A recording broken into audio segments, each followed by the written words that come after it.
হাতিয়াতে হ্যাঁ ভোটও জয়যুক্ত হবে, শাপলাগুলিও জয়যুক্ত হবে ইনশাআল্লাহ।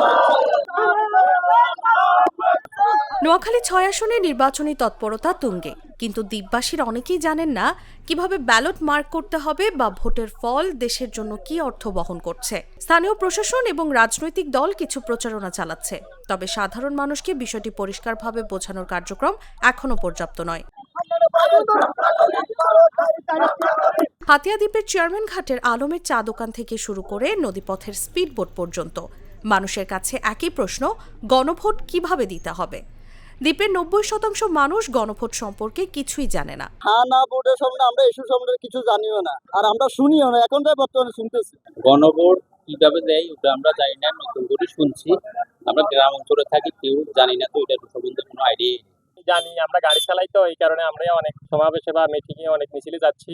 আমরা শুনতেছি নাকি আপনার এই যে গণভোট মানে আমাদের দেশকে নতুন মানে দেশকে শক্ত করা জনগণের স্বার্থের জন্য। হাতিয়া উপজেলা নিয়ে গঠিত নোয়াখালী ৬ আসনে মোট ভোটার ৩,৩৯,১৮৬ জন। এই আসনে এবার ১০ জন প্রার্থী প্রতিদ্বন্দ্বিতা করছেন।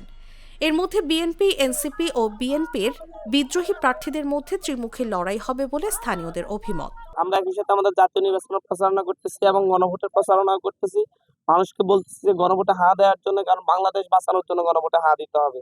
এবং আমরা হাতিয়া বাঁচানোর জন্য, এই দ্বীপাঞ্চল বাঁচানোর জন্য শাপলাগুলিতে ভোট চাচ্ছি। এবং মানুষজন ইনশাল্লাহ হাতিয়াতে হাঁয়ের পক্ষেও জোয়ার রয়েছে এবং আপনার শাপলাগুলির পক্ষেও জোয়ার রয়েছে। ইনশাল্লাহ হাতিয়াতে হ্যাঁ ভোটও জয়যুক্ত হবে, শাপলাগুলিও জয়যুক্ত হবে ইনশাআল্লাহ। উপজেলা নির্বাহী কর্মকর্তা মোহাম্মদ আলাউদ্দিন জানান, প্রত্যেক বিদ্যালয় ও সরকারি দপ্তরে গণভোট সম্পর্কে সচেতনতা বৃদ্ধির প্রচারণা চলছে। গণভোট বিষয়ে আমাদের উপজেলা নির্বাহী অফিসার সহ অন্যান্য যারা অফিসার আছেন তারা সবাই গণভোট বিষয়ে প্রতিনিয়তই প্রচারণা চালাচ্ছেন। তারা যেমন প্রাইমারি অধিদপ্তর থেকে আমাদের উপজেলা শিক্ষা অফিসারের মাধ্যমে আমাদের প্রত্যেকটি স্কুলে প্রতিদিন 5টা করে স্কুলে গণভোট বিষয়ে আলোচনা করা হয়, উঠান বৈঠকের মতো করে, অভিভাবক সমাবেশের মাধ্যমে। এছাড়াও আমাদের হাই স্কুল থেকে আরম্ভ করে মাদ্রাসাগুলো, এগুলো সবগুলোতেই গণভোট বিষয়ক আলোচনা হচ্ছে প্যারেন্টস মিটিং এর মাধ্যমে।